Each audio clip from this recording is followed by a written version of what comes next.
오늘 사도 바울은 그리스도의 이름을 부르는 곳에 복음을 전하지 않겠다라고 얘기하고 있습니다. 복음이란 무엇입니까? 복음이라는 것은 기쁜 소식이죠. 기쁜 소식입니다.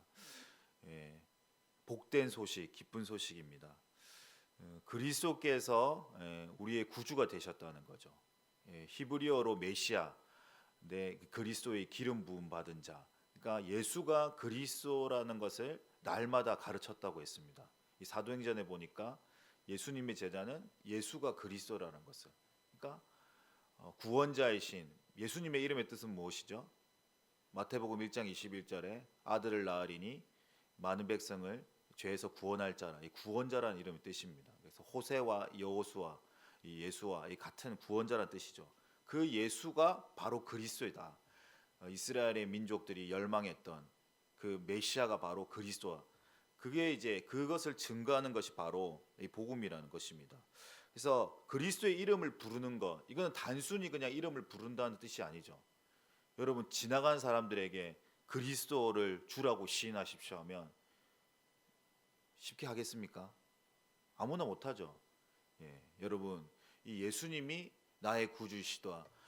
또 그 믿음의 바탕 위에 우리가 그 이름을 고백할 수가 있다는 것입니다. 그래서 누구든지 주의 이름을 부르는 자마다 하나님께서는 구원의 길을 베풀어 주셨습니다. 할렐루야. 그렇게 그리스도인이 이 자리에 모인 것이 바로 교회 공동체라는 것이죠. 그래서 바울은 그리스도의 이름을 부르는 곳, 그러니까 복음이 전해진 곳에는 남의 터 위에 건축하지 않겠다. 이게 뭐라고 하냐면 다른 교회를 세우지 않겠다. 이런 얘기를 하고 있는 것입니다. 근데 요즘에 이제 한국 교회를 보면 예전에는 이런 법들이 있었지 않습니까? 교회를 세우면 그 반경 300에서 500m는 교회를 세우지 않는다. 우리 이 교회 총회 법에도 그런 규정이 있었는데 이런 것들이 요즘에는 이제 뭐 많이 사라졌다고 하더라고요. 그렇지만 이제 윤리상, 이제 도덕상으로 뭐 한 건물에 이렇게 뭐 교회를 같이 세우거나 그렇지 않지 않습니까? 뭐 이 얘기를 하면 뭐 이런 에피소드를 다 얘기할 수 없지만 모르고 갔다가 이제 교회가 된 걸 이제 아는 그런 사례도 있더라고요.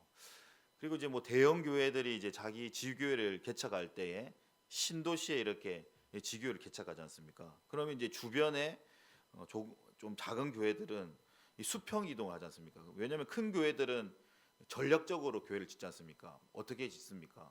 아주 막 세련되게 교회도 잘 짓고 뭐 편안한 예배당에 뭐 주차장도 넓고 또 여러 가지 안에 부대 시설도 갖추고 이러니까 이 성도들이 요즘에 현대인들이 누가 불편하게 교회 생활 하겠습니까?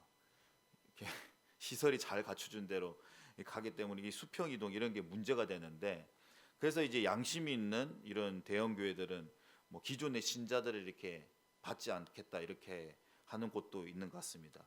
그래서 오늘 이 20절 말씀 우리가 살펴봐야 될 것은 우리가 어떤 곳에 교회를 개척해야 되냐, 복음을 전해야 되냐, 이 사도 바울의 선교 철학을 다시 한 번 더 우리가 되새겨야겠다 이런 마음이 들더라고요. 뭐 이것이 비단 목회자의 문제가 아니라 우리도 평신도 선교사로서 또 삶의 복음의 증거자로서 어떻게 복음을 전해야 되냐. 바로 사도 바울은 그리스도의 이름을 부르는 곳에는 복음을 전하지 않고 한 번도 복음이 들어가지 않은 곳, 한 번도 예수님의 이름이 증거되지 않은 그런 곳에 가서 복음 전도에 힘을 썼다라는 것입니다. 저도 이 말씀을 오늘 들으면서 저의 어린 시절을 한번 돌아봤습니다. 제가 이제 예수님을 영접하고 예수님을 믿으면서 인생에 가장 가치 있는 일이 무엇인가 이런 걸 생각해봤어요. 어릴 때. 그때가 아마 이제 6학년 때인 것 같아요. 3학년 때 이제 교회 선생님이 집에 방문해서 이제 교회 나가기 시작했는데 6학년 때 이제 어떤 부흥에서 회심을 했는데 그러면서 가장 가치 있는 일이 무엇인가 생각했을 때 선교사가 되는 것이다. 이런 마음의 감동이 있었습니다. 선교사라는 것은 저는 그때 당시에 우리 한국에는 교회들이 이렇게 많으니까 한 번도 이제 예수님을 들어보지 못한 곳, 그러니까 교회가 아예 없는 곳, 그런 곳에 가서 복음을 전하는 것이 진정한 선교의 길이다.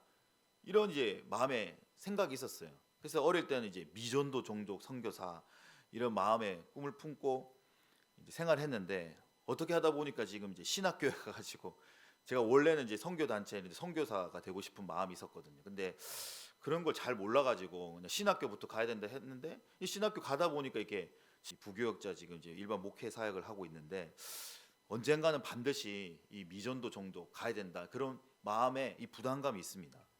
그래서 오늘 이 말씀을 보니까요, 이 사도 바울이 복음을 전하지 않는 곳에 가서 이렇게 힘썼다고 했습니다.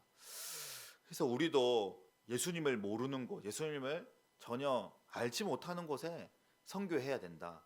그래서 우리가 가지는 못하더라도 그런 선교사들을 후원하고 우리가 또 기도하고 있지 않습니까?